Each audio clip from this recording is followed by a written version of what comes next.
welcome to another excellent session. I'm very sure of that. It will be quite insightful. At Polish Business Hub Davos, which I have the pleasure of moderating. And we have a very distinguished panel who will share their insights on a quite topical issue. We seem to be kind of always saying that we're at some inflection point, but given where we are, especially from the start of the year, it definitely feels that this is a genuine inflection point in terms of the future of Europe and the path it takes going forward. And a big part of that, of course, is how to make Europe competitive and how to make Europe's industry competitive. And who better to talk about this issue than business leaders, experts, government officials who ponder that very issue, I believe, every day. Let me just introduce our distinguished panelists. First, we have Mr. Rafał Rosiński, who's the Undersecretary of State at the Ministry of Digital Affairs of Poland. Good afternoon. We also have Mr. Marcin Kuśmierz, the CEO of Allegro, one of the e-commerce champions across Europe. Personal me or Allegro? Both.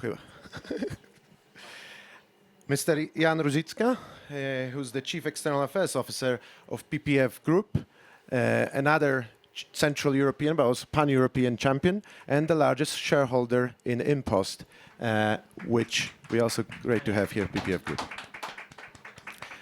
We also have Mr. Wolfgang Lehmacher, who arrived specially for this panel from Hong Kong, can I say that?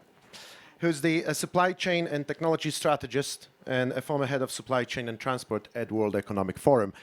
And as we spoke just before, a lateral thinker, so you can count on getting a lot of lateral thinking and insights from our panelists. Thank you very much, Mr. Lehmacher. And last but not least, Dr. Katharina Lasota Heller, who's board member of Rockfin GmbH. Thank you. Excellent. So it's obviously a topic that gathers a lot of attention. The main theme, I think, that we should adopt here to have a productive discussion is think about this issue in terms of Europe's grand strategy, if you like, or as we discussed with Mr. Lehmacher, an industrial policy. How to secure strategic sovereignty and global competitiveness for European businesses, for European countries, and for Europe as a whole. Especially, what is poignant is how do we do it in the current geopolitical tech and trade environment. We will discuss a number of issues, but first, before I dive into particular topics that I think are quite relevant here, and I have three, which we discussed ahead of the panel, I would like to ask Secretary of State Rafał Rosiński about Poland's take on where we are at the moment. How does he see those, and the Polish government, those particular challenges and opportunities of European competitiveness and Poland's competitiveness within the wider European framework, especially given that Poland has recently become, in nominal terms, a G20 economy. Right. Good afternoon one more time. Thank you for the invitation. Thank you for this topic and interesting panel, I think. In Poland perspective, competitiveness. If we think about competitiveness, we think about new technologies, of course, AI, semiconductors, and that is important for not only for our country, from Poland. It's important for whole European Union, and I think about digital sovereignty and resilience. And on the perspective Ministry of Digital Affairs, it's hard to imagine a grow-up economy without digitalization, without new technologies. That's why Poland nowadays have got 2 AI factories. One in Poznań, the second one in Kraków. We have applied to have Giga AI factory together with Lithuania, and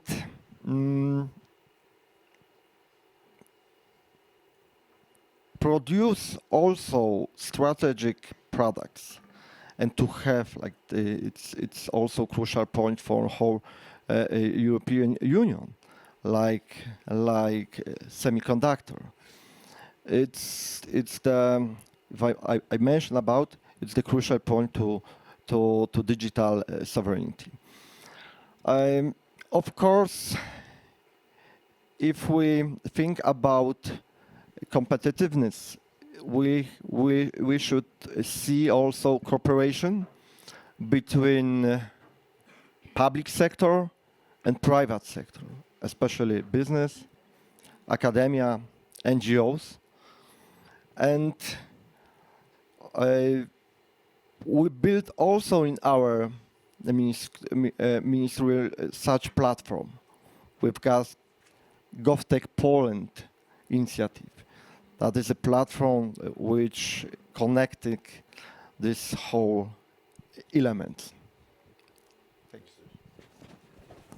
Thank you very much. So definitely in terms of political will and planning, there's, would you say, momentum, I imagine, in terms of securing digital sovereignty and competitiveness through particular initiatives and projects. I wanted to ask Mr. Kuśmierz. Allegro obviously been a hugely successful company in Europe, thriving in the what is the current regulatory environment, economic environment, social, as well as cross-border collaboration. In the current climate, what's your take on digital sovereignty? Is it necessary? Who are we talking digital sovereignty from whom? And to what extent do you see companies like Allegro thriving even more in Europe if certain changes were made? And if so, what changes would you see as number one priority? This is a great question, and good afternoon. Happy to be here. I think this is, you're right, firstly, that it's, Allegro, this is a huge success of, developing the leading marketplace in Europe, not only in Poland, but also, let's say, dominating some markets in our part of Europe. And of course, this success is driven by mainly, very talented people, technology development over 25 years, and I think, the right strategy. And of course, we see that something changing is on the horizon, especially that the competition is higher, not only from Chinese ones, but also from American companies. We operate on the fully open market, very competitive. And of course, we win the battle against others right now.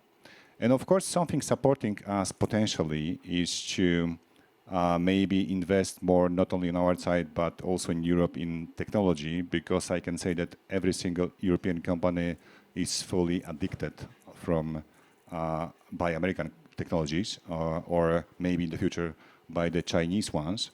So we should use good education, or even very good education we have in Europe, thankfully.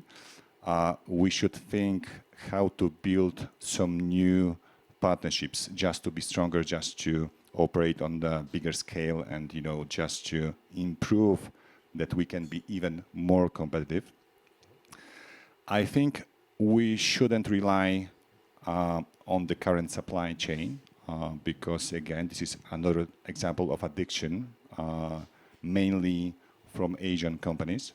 So almost everything we sell on marketplaces in Europe, and I'm not saying about Allegro, but all marketplaces, including Amazon and other ones, is mainly produced somewhere in Asia, in particular in China. So I think, in Europe we are champions of debating, but unfortunately we are not champions in making decisions. So I think, today, being on the promenade, I saw two very interesting billboards. The first one was saying that no more slavery in supply chain. And the second one, don't debate, solve. And I think, over 10 minutes, we should conclude this debate and just act. Just, trying to build the right strategy, how we can improve companies operating on the European markets to be much more competitive and, to be much more innovative. Because I think, we see that we have just two sources right now globally related to new technologies, the USA and China.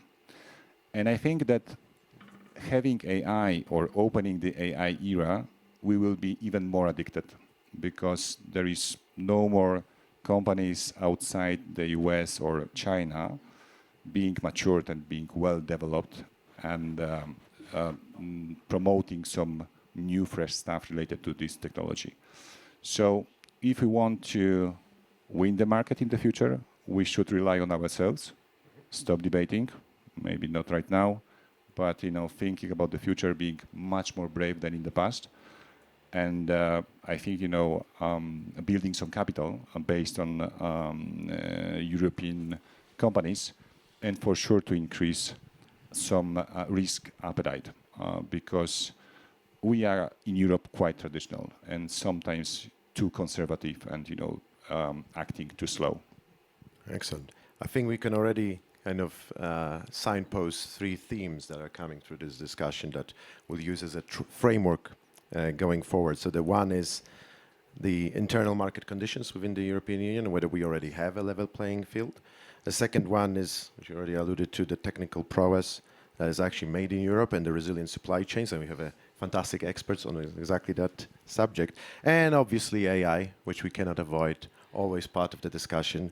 I remember being in New York back in September, and the number one slogan was, we need to win the AI race, as in the US has to win it. So it'd be good to understand where Europe is in that race. So with that, let me move to the level playing field and internal market conditions. And we have the benefit of having here Jan Ruzicka, whose company, PPF Group, is present across various European markets, so should be quite the right person to address the subject, which is this. Do we actually have a level playing field in Europe? Are there any internal market conditions that could be improved, such as freedom of providing services across the EU? Are we perhaps too regulated? Or, on the contrary, we have two disparate national regulations that mean that you have to apply, for example, for separate licenses for the same business in every single member state. Those considerations are part of that internal market reform that is on the agenda. So maybe you'll be able to provide us your take on that very issue. So let me first do comparison Europe and other parts of the world. Sometimes we are crying too much, we are whining too much. Hey, Chinese are killing us. Hey, Donald Trump is killing us. Believe me, Europe is a great place to live and great place to do business. Believe me. I done business I was living in Beijing, in Hong Kong, in Southeast Asia, India. If it's not about us, but if people here, and also I hear it from our politicians, are still saying, hey, we are stupid, Europe is too conservative. Go move your business from Warsaw to Beijing. Enjoy. Start tomorrow, you can do it. We, as a PPF, we have 25 markets, retail operations, so it's not some game with asset management, it's real stuff on the ground. Mass market finance, telecommunication, media, so I see real customers and not some billionaires, but real people. In my life, I sold a lot of tractors, a lot of cell phones, and a lot of kitchens to normal people. Europe is great. We as a PPF, we made strategic move 3 years ago. We want to invest much more in Europe. We are very proud. We are completely out of Russia. Mr. Putin was not forgiving, so he stole from us $1 billion, but we are very proud about it. We are out of China, not because of high-end geopolitics, Beijing, Washington, but communism is real. We know it in Central Eastern Europe. So our rule of law, level playing field in Europe, yes, with a lot of mistakes, a lot of problems. It's a great thing where we, whether a small business is or large one, we can thrive.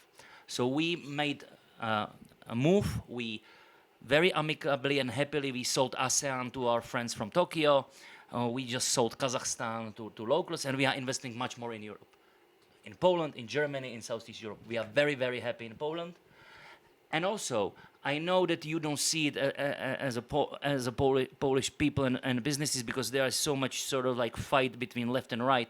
For us as an external investor, we are happy with Tusk, we are happy with Morawiecki. If you look last 10 years, Poland's been successful.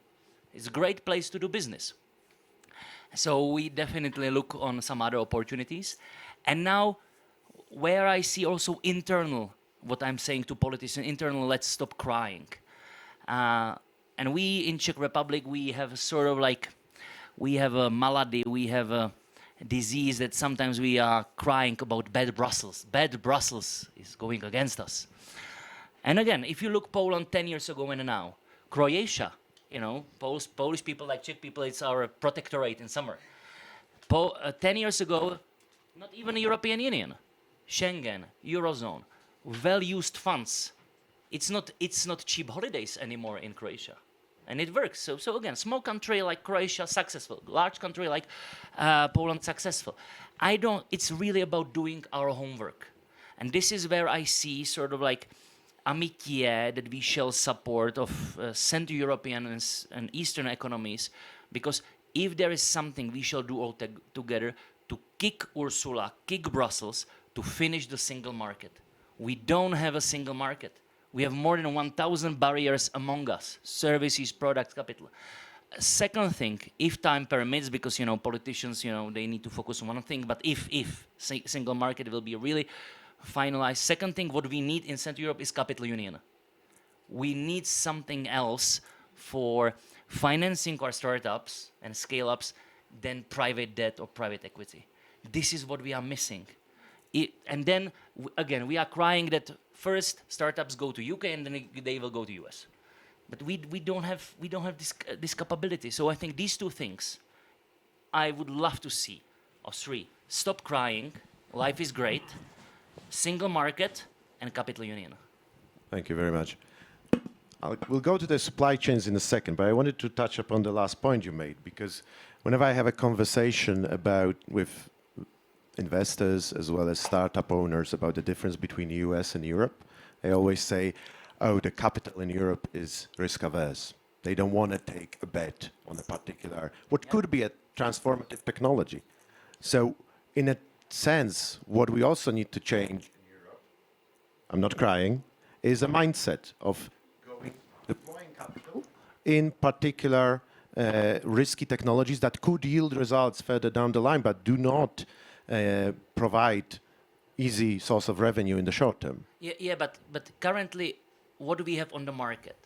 And I understand guys like Erste Gruppe, Societe Generale, you guys have a Santander, and of course your Polish banks. Of course, if you are traditional mass market retail banking, you are by nature risk averse. Yeah. Regulators want you to be risk averse, and rightly so, because there is deposits of the people, their salaries. Yeah. So we need definitely develop private equity, change some laws, shareholding, employees' stocks, etc. And third, we need better stock exchange. And we are small markets, so we need to have a bigger. But I think, he's right, saying that the access to private capital is still limited, because even, looking at VCs or even PEs, the main source of money, typically on the Polish market, is start funding, cooperating with the Polish Development Fund. And so this is the state generating money. So the risk appetite is too low. And again, we are not crying. But I think this is something, changing our mindsets and being, much more open, much more progressive, maybe sometimes even aggressive.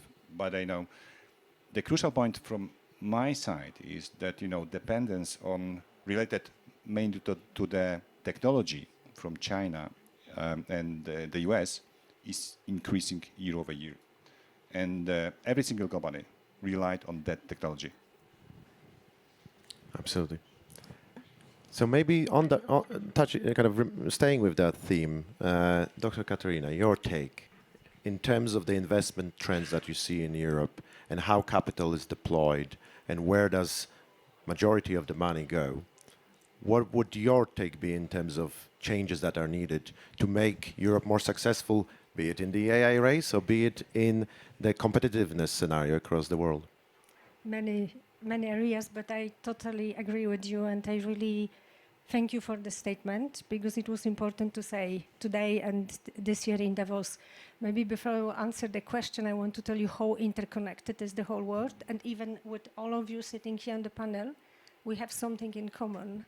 I used to work for Allegro 10 years ago. I was running PayU and Allegro Global Compliance Program. You don't even know I was traveling in a train, which, by the way, is one of the best networking opportunities in Davos as well, despite the Polish hub, is the train from Landquart to Davos.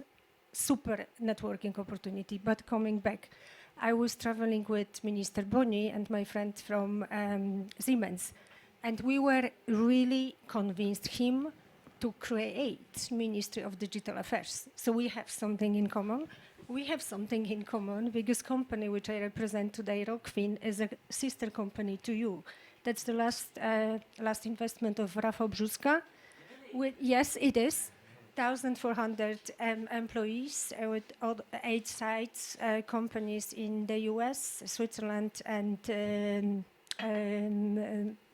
United Arabs, and also with a lot of appetite for US market. And with you as well, it's not my first time in Davos, and I always feel safe, and I congratulate you to build such fantastic supply chain and feeling us all being safe here. This is really important.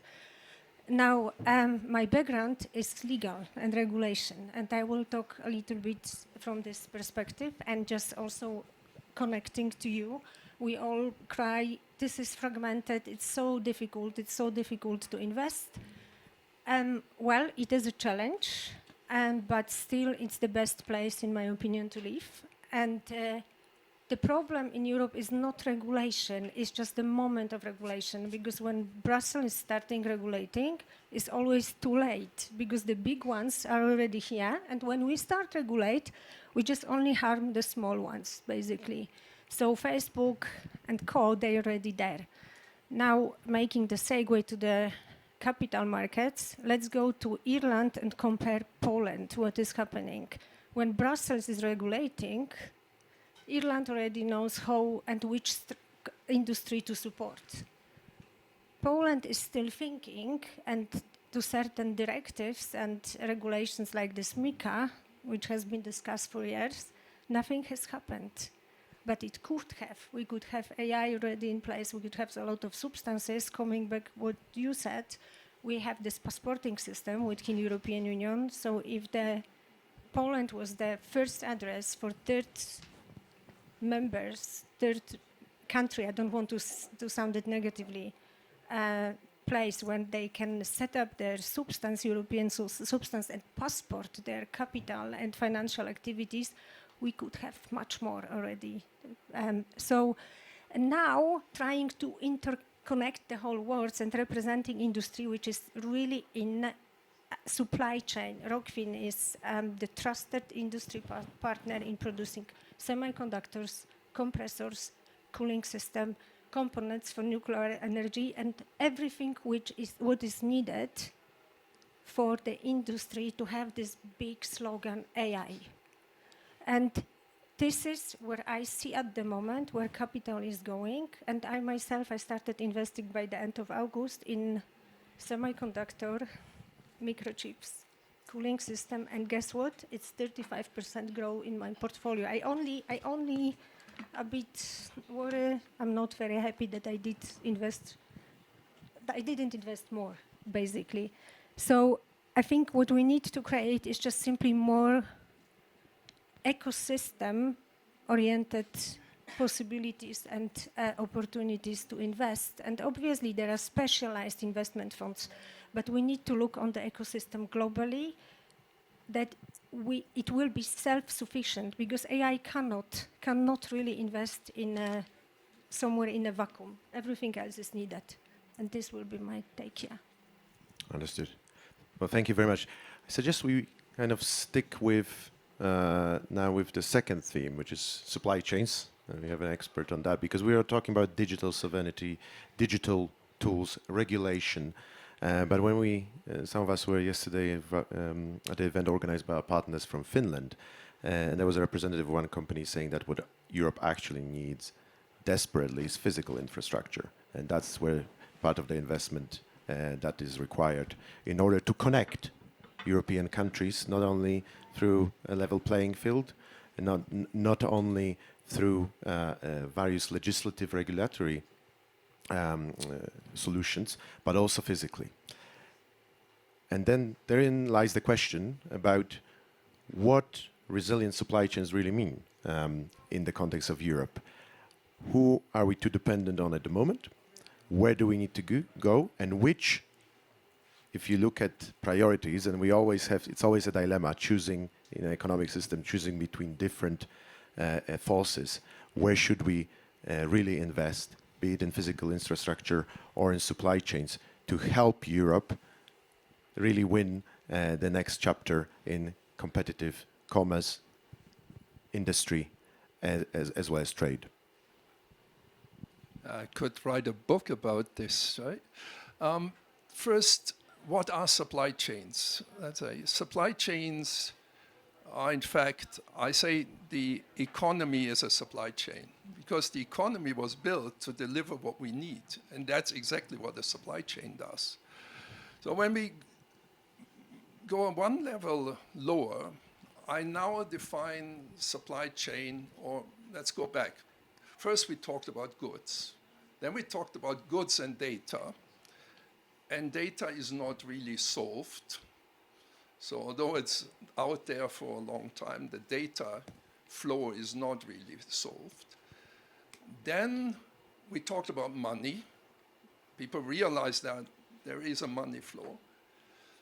Then, this is relatively recent, we talk about energy, because energy is power the supply chain. And suddenly we saw a lot of a port needs to be a hub of goods, a hub of data, a hub of energy. And we saw Rotterdam, Hamburg, all focusing suddenly on energy. And now I come to one of my favorites. Supply chain is also a layer of knowledge, expertise, wisdom. So when I think about what is a resilient supply chain, I don't want to mix this with the, let's say, weaponization of supply chain. First, a resilient supply chain is a supply chain that can not only bounce back when there is a shock very, very quickly, but it gets better. And how does it get better? Only through the fifth layer, only to the expertise, to people that get better. When we speak to supply chain professionals now and say, how is it with Trump 2.0? And he said, yeah, I survived Trump 1.0. Then came COVID, and COVID was a very big shock. And now Trump 2.0 is almost routine. It's a new normal, because what happened during COVID was we got prepared for a shock. Resilience is in the minds, coming back to people, right? If you are getting hit and you don't know where is this hit coming from, there is no record from the past. You don't know what to do. And now everybody knows what they have to do.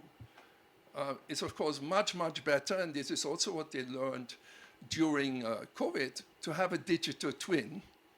Because when you have an intelligent digital twin, there are many different digital twins. If you have an intelligent digital twin, and I was on a panel in April, somebody said this, I upload the new tariffs, and then the system tells me what I have to do. Problem is, they were producing in 5 Asian markets, and how it plays out, they are hit everywhere. But there are always differences. There's always arbitrage. So, in fact, a resilient supply chain is a supply chain that is approached holistically as an ecosystem, as a living organism, and that has a very strong data and human component. So, and then this is also not a national thing. This is a company level thing, whether you have resilient supply chains or not. You cannot say Switzerland has more resilient supply chains than Sweden, right? So it is a company level thing. So how to manage dependencies, interdependencies? It's a risk assessment. So it's a very traditional tool of management. So if people have done their homework, they know how much, let's say, risk buffer they have put into their budgets, right? And even now, when you're Hutchinson, right, you know what your risk is. And a lot of people that think now investing in Central America, they need to think that if they have done the deal, if they have done the contracts, they may need to pay the lawyers again because somebody in Washington says this doesn't work like this. It's risk management. It's just good due diligence. Understood. I'll come to you in a second. I just wanted just one follow-up before we do that. Before we came onto the stage, you mentioned that what Europe lacks is also industrial policy. Does risk management fall under industrial policy? What exactly do you mean that we don't have and we should as soon as possible? An industrial policy for me is focusing on platforms. Energy platform, digital platform. Not that I need a new driving license, because somebody in Brussels had the idea that we need to harmonize this. And this exactly creates that, oh no, Brussels feeling. Because I want Brussels to fix the data platform, to fix the real single capital market, blended finance. I can show you in the blended finance, if you allow me. The story of OpenAI is a beautiful example.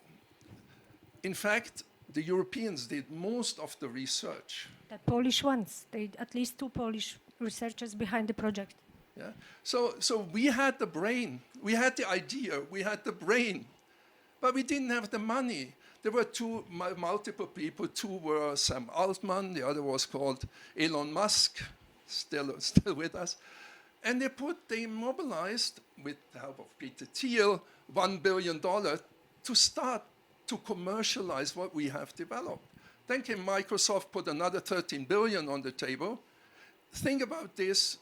Give somebody for an idea in Europe 1 billion. I have worked with a lot of startups. They do not even get $1 million because it's just an idea. Okay, it was a bit different, but it's very hard to raise money in Europe. And I read always it's getting better. I haven't really seen it getting better. Yeah. No, this goes back to what we were pointing at, which is this risk aversion and the lack of bold, audacious capital. But Mr. Ruzicka, you wanted to add something. Please go ahead. I want to continue what you said about this resilience and sort of that is like learning. So if we look on history of human economy and history of mankind, we enjoyed 3 periods like we just enjoyed during Roman Empire, 19th century, and last 30 years. Hope we enjoy it. It was not normal. So world is not becoming worse. World is becoming normal.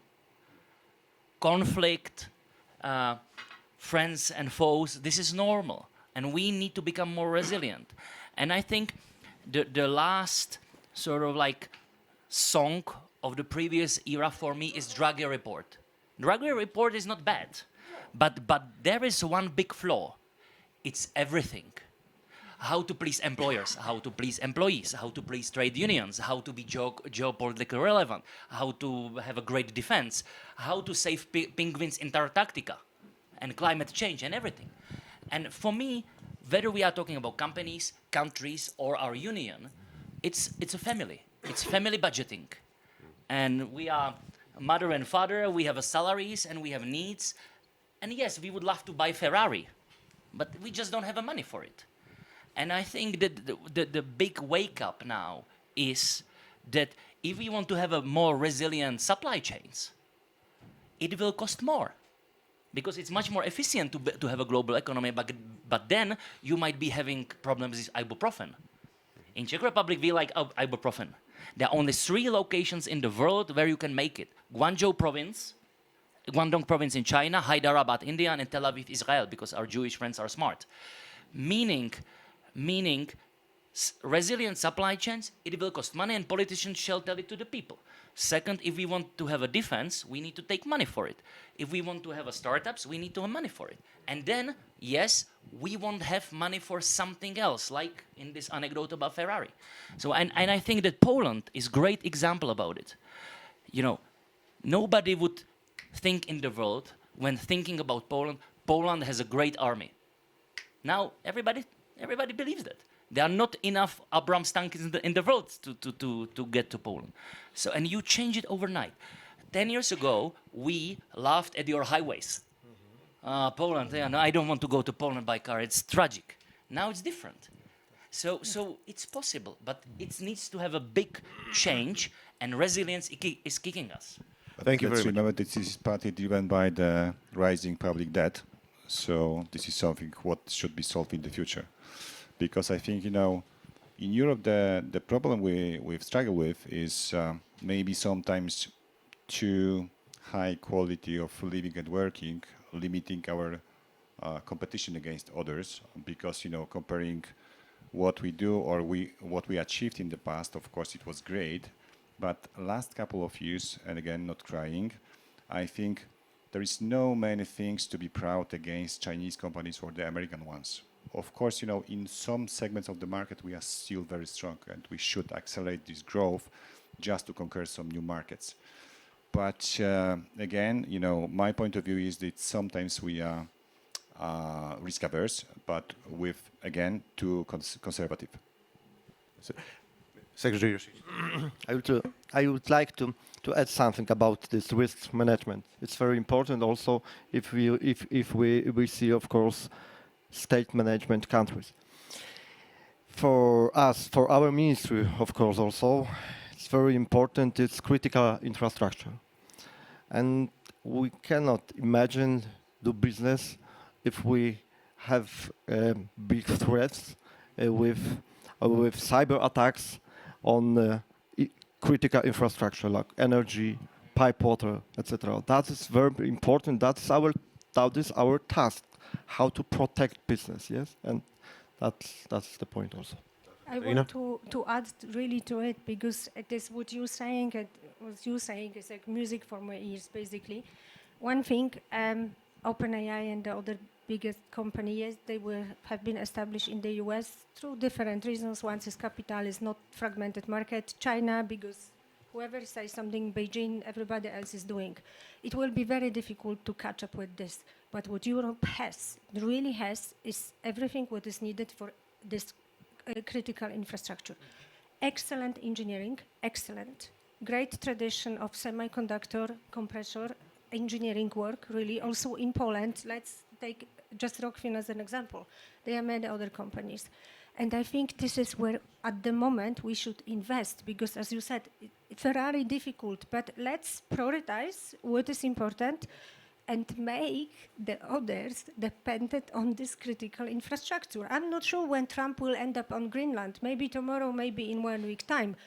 He may need some resources which are there, but we can replace them with different sources of energy. And I'm not talking now about solar and windmills. It's not about this. It's just different ways to make sure that this critical infrastructure, which is needed for the technologies, they really can be produced in Europe. And it makes Europe, in my opinion, independent and sovereign. Fantastic. So let's dig deeper into the issue which you kind of intimated, which is energy and energy cost. Price of gas being around 5 times more expensive than what it is in the US. There's now, conversations also happening in Davos saying that when it comes to net zero or ESG or Fit for 55, Europe seems to be in a race with itself, and it represents 8% of the total emissions. in this context, where we are, and where Trump administration is going when it comes to their energy development, how do you think Europe should move forward when it comes to energy, yes, resilience, security, affordability, as well as sustainability, but in a way that doesn't undermine European industry? I think it might be not very... Okay, I will be controversial right now, yes? So we really need to think about safe nuclear energy. We have to admit it. This is how it is. We need to have different KPI for ASG, because they cannot be just ASG to be on ASG on the paper. It doesn't make sense, really. So we need to have investment which is really pays out. So we need to have the KPIs, and we need to look for a different way. Again, I'm representing Rockfin today, developing own technology on hydrogen production and possibility to fill the tank on the spot without this critical issue about transportation. So yes, energy is way too expensive, and in Poland it's 5 times so expensive as in Switzerland, where Switzerland is very expensive country, but when I compare the invoices of my mothers and what I pay for 2 households in Switzerland, I still pay less in real numbers. So yes, I think the gas and so-called fossils energy, difficult to say people we need to move around, but I think I'm sure we need to go to safe nuclear energy. Bottom line. Excellent. Would anyone want to comment on that? No? Okay. So you spoke about risk, resilient supply chains being about risk assessment, also wealth of knowledge that you can then deploy in order to make sure that the environment, the ecosystem works well. But it's also knowledge and know-how that European companies like Allegro and PPF Group have developed that enable them to compete, as you said, on the open market with Chinese incomers and as well as the US companies like eBay. I remember the conversation, what will the entry of eBay into Polish market mean for Allegro? Well, it seems you were very much able to withstand the onslaught from that competitor. When you think about going beyond Europe, what would you say in terms of your industry, your sector, are the competitive advantages when it comes to knowledge, know-how, technology? I think, going beyond Europe and trying to conquer some new markets, firstly, we should have, the proper strategy. This is quite obvious thing, but, also having some or showing some respect to local players and, in the first stage, learning a lot about some, habits, some developments on the market, and then trying to create some unique special value just to be better and to promote some platforms or some advantages as unique ones. I think what is also needed, what we see right now in Europe and also on the Polish market, we should have the fair competition. So to be under the same law, under the same taxation, not being protected or promoted by some special conditions, but just to being competitive because we can be just better and using the newest technology. And I think there is some advantage based on great integration we have in Europe for some European companies to leverage this advantage and to conquer some new markets and to attract millions of new customers. But of course, we operate on very competitive market and, very open market, competing with global companies, local companies, regional companies, and others. So I think, we should build some uniqueness and, trying to be different all the time and, running all the time because the pace of changes on the market is ridiculous. So, trying to continue the same strategy, what we done, what we achieved, the last 20 years, is wrong way, absolutely. Understood. In a sense, I want to pick up on the point you made about China. Europe and Central Europe in particular have become a logistics powerhouse because of imports from China, be it ports. I mean, in my hometown I'm from Gdynia, our port is not as big as the neighbor next door, which is Gdańsk, but Gdańsk is the biggest beneficiary of imports coming in from China. Likewise with different distribution centers, logistics, first and last mile delivery, inventory management. This is all thanks to the trade that has been happening. You mentioned that PPF, your company, went out of China and you're kind of not very bullish on China. How do you see that logistics knowledge, know-how, and big industry that has been created surviving and thriving with that trend perhaps somewhat petering out? Okay, so my wife, she is in beauty business. And if you are selling lipsticks in China for $20 or $40, it's very short-term legal tenor. I give you lipstick, you will give me $40, and it's done. If you are in FMCG, go to China. It's great place to make money as a Nestle or anyone else. Problem is when you have a businesses with longer tenors, like finance, always critical IP, like automotive. So this is just mentioning China. Now coming back to us, we are living in an era when, unfortunately, nobody but Europe believe in WTO. Nobody but Europe believe in globalized economy. And this is where I think to support our national champions, whereas in e-commerce, I can talk about machinery, PESA in Poland, Siemens in Germany, Škoda, Pilsen we own. You know, it's just not possible to compete with Chinese. In case of like mass market product, let's talk about it openly, Temu and Shein. I think that our best protection is not to be global, but be local. We as a PPF, we invested in 12 countries in TV stations. Everybody thought, hey, you guys are crazy. Netflix will destroy you tomorrow. Actually, not that much. Because Netflix, and this is our protection in our region, can product the best global show. But people in Poland, Czech Republic, Slovenia, Bulgaria, they still would like to see local sports, local celebrities, girl next door.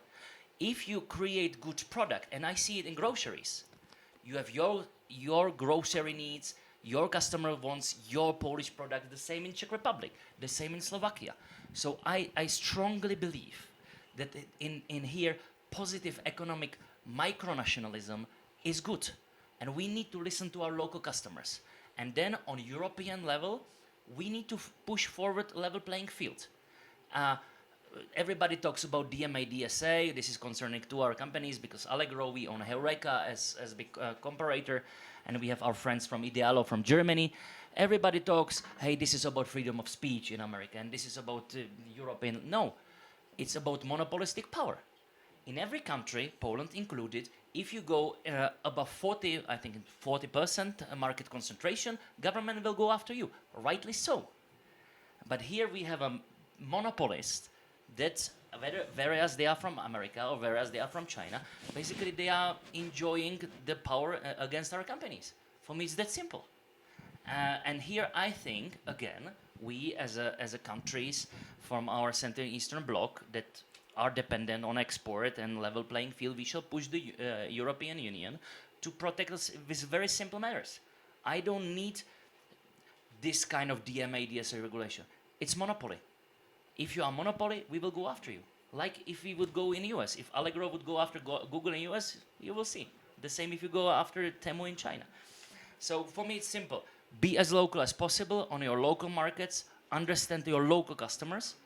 Second, level playing field, as simple as possible. Let's not talk about whether Elon Musk is doing this badly or that badly on Twitter. It's just if there is a monopoly, let's go after it. That's it. Thank you. We'll have time for a couple of questions in a moment. So if you do have one, please wait a couple more minutes. But if you don't have one, if you think of one in the next couple of minutes, by all means, there'll be an opportunity to ask. Third kind of pillar that we were wanted to speak about is AI, of course, and we're talking about the AI race and how it's primary driver of US policy. Secretary Rosiński, you mentioned digital sovereignty. Does that include AI sovereignty as well and cloud sovereignty in the context of obviously the collaboration that has been developing in Europe with the US big tech, and in Poland as well, with Google and Amazon, or Amazon Web Services and Microsoft. How do you see, within that context of digital sovereignty, which you talked about, that collaboration with the US hyperscalers developing? Yeah, that's very important topic, of course. If we see also AI, and I've mentioned about AI Factory and Giga AI Factory, that is the project which we applied together with other countries, with Lithuania, Estonia, Latvia, and the main initiative, it's PPP, public-private partnership in this case, that joined to this project business, private sectors. And that is also the project for private sector, not only for the public sector. And we see this power in this case, in this field. Poland is the country that we will see that is a pool of ICT talents, many experts in cybersecurity and AI. We can see our people in the whole world, in USA and other countries. Sometimes we have lack of funds, and that's also the problem of many startups. And we've created in our ministry a special ICT team. How can we support this ICT? And it's not only money, of course. It's sometimes how can we help to be in international technological fair. And that, I think, it's the crucial point. It's to cooperate and listen also business. Lehmacher? No, there's no discussion without AI, right? I believe that AI is important, and AI could be an infrastructure, like the Chinese. Chinese see AI as infrastructure, and I think that's a good way of looking at it. But when it comes to the AI race, I believe that this is not an AI race. Because the Americans, they race with themselves. Because the Chinese are not in the AI race. They are developing AI, but they have an open weight, right? Open source approach. They give it away because the Chinese, they know how important infrastructure is. Roads, trains, digital networks. The Chinese know how important industrial knowledge is. You mentioned that. The Chinese, they say technology will be democratized. Right? They will say coordination, orchestration is the real thing you need. And what should the European do? I'm in fact a fan of regulation. I'm in fact a fan of heterogeneous regulation and heterogeneous Europe. So before I was at the forum, I was running a global organization, a global company. I set up businesses all over the world, so I can confirm what you say. Europe is relatively easy. Europe took me two years to be in all markets I wanted. It took me another 8 years to be in some markets in the world. India, I got blocked by the ministry. China was a total disaster. US, try. You're always up against giants, etc., etc. So I believe we are overemphasizing the AI race. Europe should do what it can do very well: orchestration, industrial knowledge, and be a very difficult market to enter. So I live in Hong Kong. I've been living there 20 years. I have helped Chinese companies. The Chinese companies say, okay, we first go to the US, and then we first go to the emerging markets. Once we have figured that out, then we go to the US, easy US. And then Europe, because Europe is so difficult, because Europe has standards, Europe has regulation. So I would think twice, and when you look at what is happening in Brussels, to reduce regulation without strengthening industrial policy. We need more money, we need more support, we need to make good choices. We cannot hunt all rabbits, so, which was my point before. Yeah. So it's not, and why are we so excited about AI? We haven't solved so many problems in the last 30 years or post-World War II. And now everybody hopes, AI will solve everything, and AI will not solve anything. It's actually, We can solve it. But the main issue for Chinese companies is mainly that the continent is so fragmented. So I think they see much more opportunities investing in other countries in Asia, South America, or different parts. Adding something to the topic of AI race, I'm completely on the opposite side. Traveling quite often to China and observing quite fast development of companies like Alibaba. I think, my observation, my meaning is that the stage of development is almost the same like American ones. So they spend every single year billions on the further development of AI, and the maturity of this technology is extremely high. Yeah, I don't disagree with this, that they are building AI, and we should build AI as well. We build trusted AI. Do you trust Chinese AI? Do you trust American AI?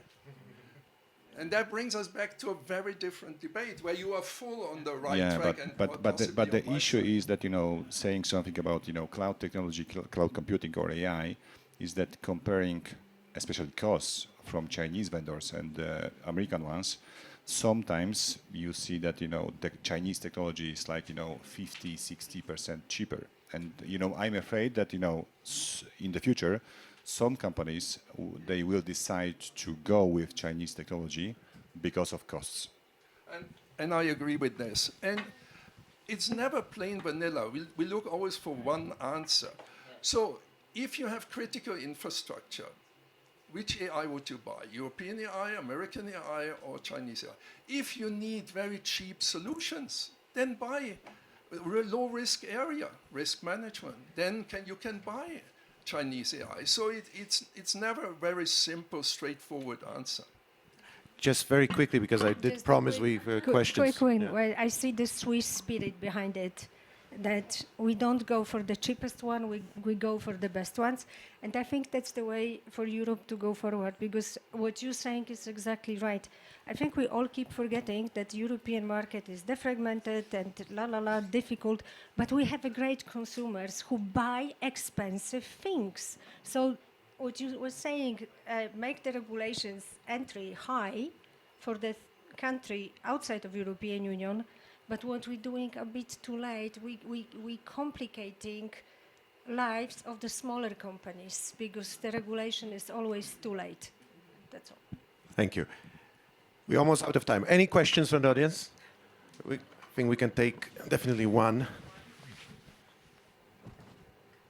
Just introduce yourself. Okay, Innocentis Morchko from Allianz. I had initially a long question. I'll make it shorter. So you talk a lot about importance of working with Brussels. I see here represented 3 quite successful European companies. Do you have a channel of talking to Brussels? So, like in everything else, you need to build a coalition. If you are from Swiss, it's easier to talk to French. If you are from Italy, it's easier to do Mediterranean. So I think, and I know that this is a big question in Poland, we work with Germany. We work with Germany 100%, especially with Bavaria. It's tech state, industrial state, like-minded, like Czech people, very conservative. At the end, I think Bavarians, Czechs, and Poles are in many things very similar. So they see it, we see eye to eye with Prime Minister Zeder and his people, and you need to build a coalition. So our coalition, honestly, is Central and Eastern Europe. We believe 100%, but then you need one big European country to support. And I think logical for us in our region is Germany. Technically speaking, we decided, I guess, last year to establish our Brussels office just to be closer to, the main bodies in Europe and, having some influence on that. And of course, we cooperate very closely with other players on the European market, to create the proper strategy, how to protect the market or how to limit, for example, bureaucracy. Excellent. Thank you. Quick fire round to wrap up. And looking at obviously the theme of our conversation, reinforcing Europe's competitiveness. If we were to meet next year, Davos 2027, one thing that you would say would make reinforcing that competitiveness a success. What would success, with one change, one reform, some issue that you think would make a big impact, what would you like to see in 2027 in the next year to happen, Mr. Lehmacher? Fix the capital market, your point. Fixing the capital markets for those who... For scaling, mainly scale-ups. Single Excellent. market improvement. More excellent infrastructure. Citizen awareness. And the same conditions for everyone. Excellent. And that's end. That's a wrap. Thank you very much. Thank you.